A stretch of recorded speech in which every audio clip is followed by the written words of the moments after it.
Meminta Jokowi untuk memanggil, memerintahkan Kapolri, memerintahkan kepada Kapolda di Reskrimum, di situ kan sudah ada relasi kuasa.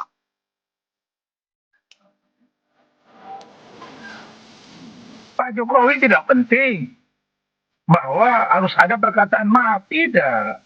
Datang selesai, inilah namanya diplomasi tingkat tinggi. Pertemuan Egy Sujana Damai Hari Lubis dengan Jokowi tanggal 8 Januari lalu hingga berbuah penghentian kasus keduanya masih menimbulkan perdebatan. Apalagi belakangan muncul tudingan jika dalam pertemuan di rumah Jokowi kala itu turut dihadiri penyidik dan Dirkrimum dari Polda Metro Jaya. Hal inilah yang membuat kubu Roy Suryo yakin jika dikeluarkannya SP3 untuk Egy dan Damai Lubis karena pengaruh Jokowi yang masih kuat.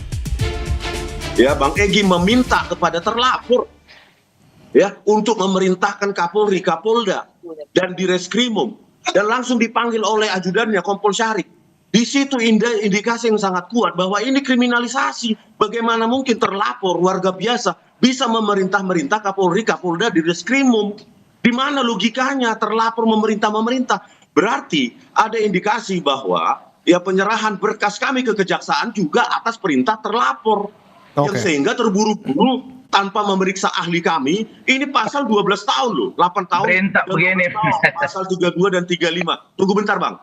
Pasal 32 dan 35 diterapkan secara main-main dan sepihak, dan saya kira itu indikasi yang kuat pengaruh dari terlapor untuk secepatnya menangkap kami. Tudingan Rismon ini dibantah relawan Jokowi Rasman Nasution. Menurut Rasman, sedari awal Jokowi justru menunggu pembuktian fitnah ijazahnya di pengadilan. Namun, jika sebelum sampai di ranah pengadilan, para tersangka mau sepakat berdamai, Jokowi menurutnya akan memaafkan. Jangan terlalu lebay ya. Jadi orang Pak Rismon, Roy, Tifa itu dibuat klaster 2 itu karena memang dilihat ada pasal-pasal yang memang mereka lakukan. Nah, jadi kalau dikatakan ini upaya menghindari pengadilan, kan kita dari awal bilang bahwa Pak Jokowi itu justru menunggu di pengadilan. Nah, tetapi di perjalanan berjalannya waktu, ada beberapa orang, termasuklah Pak Egy Sujana, yang bertemu dengan Pak Jokowi untuk melakukan restoratif justice. Pak Jokowi tidak penting bahwa harus ada perkataan maaf, tidak. Datang selesai, inilah namanya diplomasi tingkat tinggi.